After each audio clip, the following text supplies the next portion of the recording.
Text বুকের যে প্রথম ইউনিটটা আছে বা অধ্যায়টা আছে সেটার সাথে আমি আমার বিগত বছরের একটা বিতর্কিত টপিক বিগত বছরগুলোর মধ্যে 24 সালে বা 23 সালে সপ্তম বা ষষ্ঠ শ্রেণীর যে পাঠ্য বইয়ের মধ্যে শরীর থেকে শরীফা আছে না সেটার সাথে আমি এটা রিলেট করতে পারি। সুতরাং আপনি যে জেন্ডারের বৈষম্য একটা অহেতুক বিষয় এখানে ঢুকিয়ে বিভিন্নভাবে ওই শরীর থেকে শরীফা বানানোর চেষ্টা করতেছেন যে আমি আমি আসলে কি সেন্স অফ সেলফ আমাকে বোঝাতে যাচ্ছেন যে আমি তো পুরুষ ভাই, আমি তো জানি। এখন আমার মন বলতেছে নারী নারী, তো এরকম মনে অনেক সময় চিন্তা আসে। এখন এটারে যে আপনি নর্মালাইজ করতে চাচ্ছেন এটা আপনি ভুলে যান। তার মতাদর্শের প্রতি সম্মান রেখে গল্পটা থাকুক, গল্পটা সংশোধন করা লাগবে না। এর মাধ্যমে আমরা আরও অ্যাওয়্যার হবো যে কীভাবে তারা বিভিন্ন পশ্চিমা কালচার, বিভিন্ন ধরনের অ্যাবনর্মাল কালচার আমাদের কালচারে প্রবেশ করিয়ে বিভিন্নভাবে আমাদের যেই সামাজিক একটা ধারা আছে, যেমন ওই কিছু বছর পূর্বে শরীর থেকে শরীফা 7-এর বইয়ের মধ্যে ঢুকিয়ে একটা অস্থিতিশীল পরিবেশ তৈরি করার চেষ্টা করছিল শিক্ষার্থীদের মাঝে। এগুলো 3 নম্বরের মধ্যে একটা জায়গায় বলা আছে যে one is not born a woman, one becomes a woman. নারী হিসেবে কেউ জন্মগ্রহণ করে না, সবাইকে নারী করা হয় বা নারী হিসেবে সে বেড়ে ওঠে, অর্থাৎ তাকে নারী হিসেবে বানানো হয়। তো সে কী হিসেবে জন্মগ্রহণ করে আপনি আমারে বলেন? যে বলছে যে one is not born a woman, one becomes a women, তো সে কী হিসেবে জন্মগ্রহণ করে? সংশোধন করুন অনুগ্রহ করে। বাংলাদেশ সরকারের কাছে বা এনসিটিভির কাছে আমি অনুরোধ করছি, সংশোধন করবেন। এগুলো রাখা যাবে না, কারণ ওই শরীর থেকে শরীফার সিমটমসগুলো এটার মধ্যে প্রকাশ পাচ্ছে যে one is not born a woman, one becomes a women. তাকে নারী হিসেবে করে তোলা হয় মানে। আবার আরও কিছু অ্যাবনর্মাল প্রশ্ন করছে, আমার মাথায় ধরে না যে। আসসালামু আলাইকুম। এটি হচ্ছে আমাদের ক্লাস 9-এর টেক্সট বুক। এই টেক্সট বুকের যে প্রথম ইউনিটটা আছে বা অধ্যায়টা আছে সেটার সাথে আমি আমার বিগত বছরের একটা বিতর্কিত টপিক বিগত বছরগুলোর মধ্যে 24 সালে বা 23 সালে সপ্তম বা ষষ্ঠ শ্রেণীর যে পাঠ্য বইয়ের মধ্যে শরীর থেকে শরীফা আছে না সেটার সাথে আমি এটা রিলেট করতে পারি। এই ইউনিট 1টা নাম হচ্ছে সেন্স অফ সেলফ অথবা আত্মবোধ বা নিজেকে চেনার জন্য এই চ্যাপ্টারটা মানে করে উঠেছে যে নিজেকে চিনবা এই চ্যাপ্টারটা পড়ে, এরকম একটা বিষয় এই চ্যাপ্টারে আছে। তো কীভাবে এটা আমি শরীর থেকে শরীফার সাথে কানেক্ট করতে পারি সেই টপিকটার সাথে, সেটা নিয়ে আজকে আলোচনা করব। এই চ্যাপ্টারটার মধ্যে একটা গল্প রয়েছে, সেটা হচ্ছে ইউনিট 1-এর লিসেন 2 অথবা আমার যেই পার্ট 2-এর মধ্যে আছে। গল্পটার নাম হচ্ছে গার্ল, লিখেছেন হচ্ছে জ্যামাইকা কিনকাইট। তো জ্যামাইকা কিনকাইট মূলত জন্মগ্রহণ করেছিলেন ক্যারিবিয়ান যে সি বা সমুদ্র রয়েছে সেই সমুদ্রের একটা দ্বীপের মধ্যে। দ্বীপটার নাম হচ্ছে অ্যান্টিগা।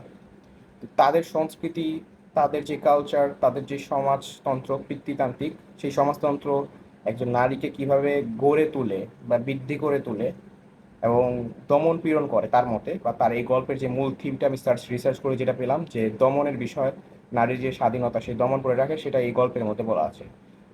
একটা সিস্টেম, একটা ফ্রেমিংয়ের মাধ্যমে নারীকে শৈশব থেকে পুরো মৃত্যু পর্যন্ত একটা সিস্টেমে রাখা হয়, এরকম একটা মতবাদ এটার মাধ্যমে পাওয়া যায় বা তার এই গল্পের মাধ্যমে বোঝা যায় যে না এরকম কিছু একটা হয়তো বা এই মানে হয় তাদের সেই কালচারের মধ্যে।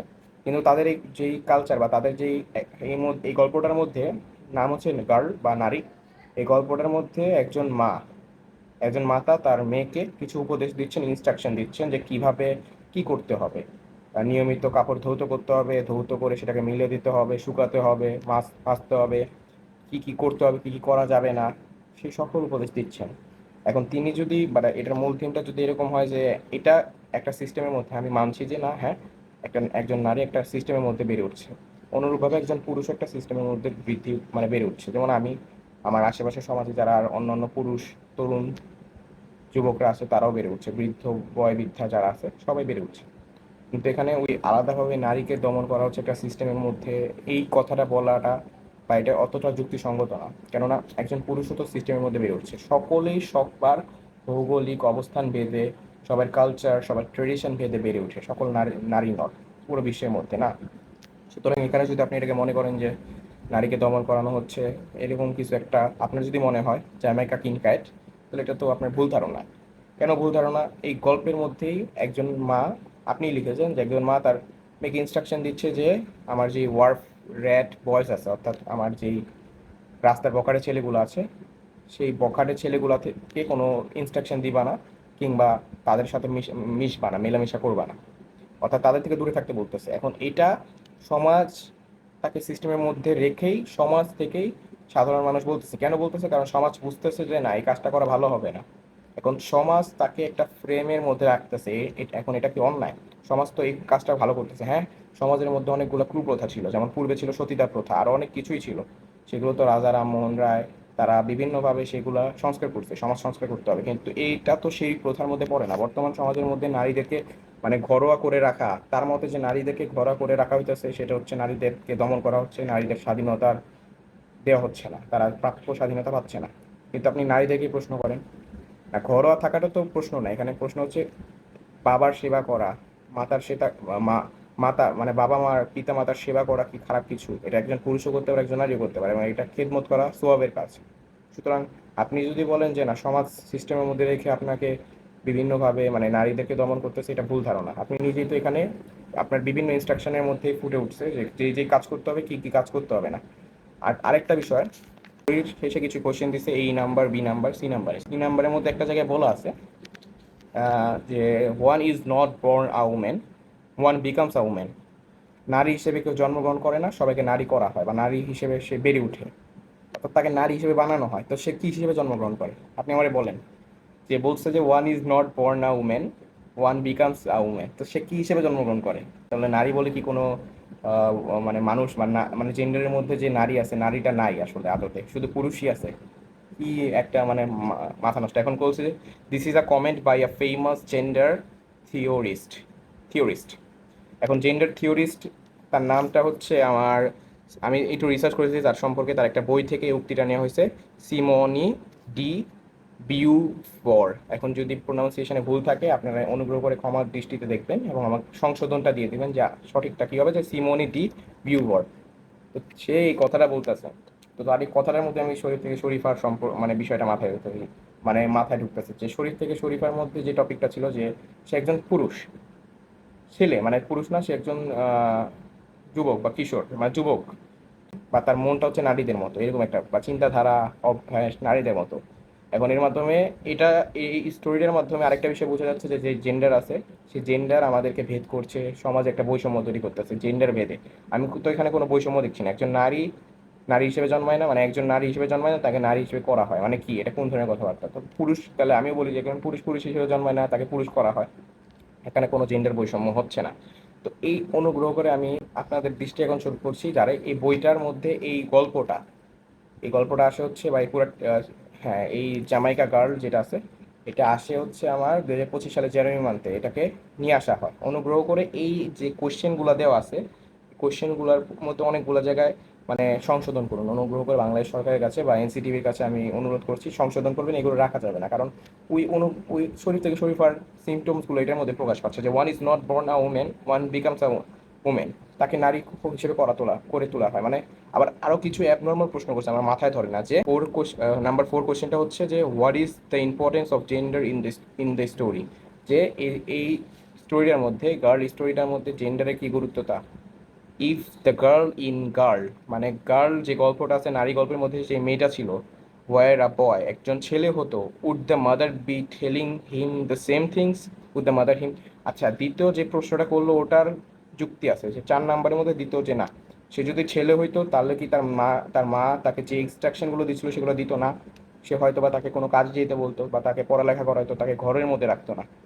এখন কেন? কারণ ভাই, ফিজিক্যালি একজন পুরুষ এবং একজন নারী, আপনি কল্পনা করেন একজন নারী, নারী কাজ করতে পারেন এরকম না, বাইরে যেও কাজ করতে পারে, কিন্তু একজন নারী এবং একজন পুরুষ যদি ধরেন একজন পুরুষ লেবারের কাজ করতে পারে, শ্রম, একজন নারী কি পারবে না? পারে। কিন্তু ফিজিক্যালি একজন পুরুষ স্ট্রং। এবং বর্তমান সময়ে আমাদের দেশে নারীরা দরিদ্র, তাদের পেটের দায়ে নারীরাও শ্রমের কাজ করে, মানে শ্রম নির্বাহ করে তারা মানে শ্রমিকের কাজ করে। তো একজন নারী পুরুষ দুজনেই পারে। আর এটা আমাদের দৃষ্টিকোণ থেকে আমরা মনে করি এটা কতটা নির্মম, যে আমাদের দেশের কি অবস্থা, একজন নারী হয়েও কাজ করতেছে, এবং তার তার কি মতাদর্শ, সে মনে করে যে, বা তার এরকম মতাদর্শ আছে যে একজন নারীকে কেন্দ্রীভূত করা হইতেছে, একজন নারীকে শুধু ঘরের মধ্যেই বন্দি করে রাখা হচ্ছে, তার মতে, মানে যিনি এই লেখিকা যিনি আছেন বা লেখক, তার মতে এটা মানে তার ভিন্ন যে মতাদর্শ বা মতবাদ আছে সেটাকেও আমি সম্মান করি, নিজের মতাদর্শকে সম্মান করি, কিন্তু তার আমার আমার মনে হয়েছে তার মতাদর্শ অ্যাবনর্মাল। সেগুলো কি বলতে চাইছেন আমি কিছুই বুঝছি না। What is the importance of gender in the story? একজন শিক্ষার্থী হিসেবে সব বিষয় লার্ন করতে হবে আমার এবং আমাদের সবার, সব কিছু জানতে হবে। এই স্টোরিটা থাকুক, বাট এখানে যে কোশ্চেনগুলো দেওয়া আছে এগুলো অনুগ্রহ করে সংশোধন করুন, এটাই আমার অনুরোধ। তারপর আবার বলা আছে যে if the father were talking instead of the mother, would he say the same? মানে একজন যদি বাবা থাকতো মায়ের জায়গায়, তাহলে সে কি একই কথা বলতো? না, সে একই কথা বলতো না। কারণ ভাই, একজন পুরুষ এবং একজন নারী, দুই ধরনের জেন্ডার থাকে, বা দুই ধরনের জেন্ডার সম্পূর্ণ মানুষ পাওয়া যায় পুরো পৃথিবীতে। তৃতীয় জেন্ডার বলতে কিছু নাই, বা তৃতীয় জেন্ডার কিভাবে কি হয় এটা তারাই জানে। এখন তারা, আমার মনে হয় যে তারা তৃতীয় জেন্ডারের প্রতি আমাদের ফোর্স করতেছে। এরপরে আরেকটা আছে, আদর্শগুলো আছে, যে মূল মানে যে মূল্যবোধগুলো আছে সেগুলাই নারীদেরকে শেখানো হয় এবং ইভেন পুরুষকেও শেখানো হয়। এখন মূল্যবোধের মধ্যে ভালো দিকগুলো, ভালো যে গুণগুলো রয়েছে সেগুলো নারীরাও গ্রহণ করে, পুরুষরাও গ্রহণ করে। এখানে কোনো বৈষম্য হচ্ছে না। সুতরাং আপনি যে জেন্ডারের বৈষম্য একটা অহেতুক বিষয় এখানে ঢুকিয়ে বিভিন্নভাবে ওই শরীর থেকে শরীফা বানানোর চেষ্টা করতেছেন, যে আমি আমি আসলে কি সেন্স অফ সেলফ আমাকে বোঝাতে যাচ্ছেন যে আমি তো পুরুষ ভাই, আমি তো জানি। এখন আমার মন বলতেছে নারী নারী, তো এরকম মনে অনেক সময় চিন্তা আসে। এখন এটারে যে আপনি নর্মালাইজ করতে চাচ্ছেন, এগুলো আপনি পারবেন না। বিশেষ করে আমাদের এই দেশে আমরা এগুলো হইতে দিব না। অনুগ্রহ করে সবাই এই মানে এই গল্পটা পড়ার সময় সচেতন থাকবেন, বোঝার ক্ষেত্রে সচেতন থাকবেন, এবং এই অনুগ্রহ করে কোয়েশ্চেনগুলো এড়িয়ে চলবেন। কোয়েশ্চেনগুলোর মধ্যে যে কোয়েশ্চেনগুলো বলা আছে, যে it is a story about a mother and daughter, what is the culture identity, আচ্ছা ঠিক আছে, what is the importance of gender story, মানে আর কত কিছু। সো অনুগ্রহ করে সবাইকে আমি এটাই বলবো ভাই, অনুগ্রহ করে এই বাংলাদেশ সরকারের কাছে আমার একটাই অনুরোধ, বা এনসিটিভির কাছে, আপনারা এই কোয়েশ্চেনগুলো একটু সংশোধন করুন। এখানে তারা কি মিন করতে চাচ্ছে সেটা অনেকটাই স্পষ্ট। বিশেষ করে সি নাম্বার যে কোশ্চেনটা রয়েছে, যে one is not born a woman, one becomes a women, এটা আমার অনেক শরীফ থেকে শরীফার মতো। আমি তার মতাদর্শের প্রতি সম্মান রেখে গল্পটা থাকুক, গল্পটা সংশোধন করা লাগবে না। এর মাধ্যমে আমরা আরও অ্যাওয়্যার হব যে কীভাবে তারা বিভিন্ন পশ্চিমা কালচার, বিভিন্ন ধরনের অ্যাবনর্মাল কালচার আমাদের কালচারে প্রবেশ করিয়ে বিভিন্নভাবে আমাদের যেই সামাজিক একটা ধারা আছে, যেমন ওই কিছু বছর পূর্বে শরীফ থেকে শরীফা সেভেনের বইয়ের মধ্যে ঢুকিয়ে একটা অস্থিতিশীল পরিবেশ তৈরি করার চেষ্টা করছিল শিক্ষার্থীদের মাঝে, এগুলো শিক্ষার বিষয় হইতেই পারে না। ধন্যবাদ, সবাই ভালো থাকবেন। বাংলাদেশ জিন্দাবাদ, ইনকিলাব জিন্দাবাদ, জাস্টিস ফর হাদি। ধন্যবাদ। অনুগ্রহ করে, এটা একটু আমি আবার বলছি, রিকোয়েস্ট করছি, অনুগ্রহ করে ওই কোশ্চেনগুলো চেঞ্জ করবেন। এগুলোর মধ্যে অন্য কোনো মিনিং দেওয়ার চেষ্টা করতেছে এবং একটা অস্থিতিশীল পরিবেশ তৈরি করার চেষ্টা করতেছে। সবাইকে ধন্যবাদ।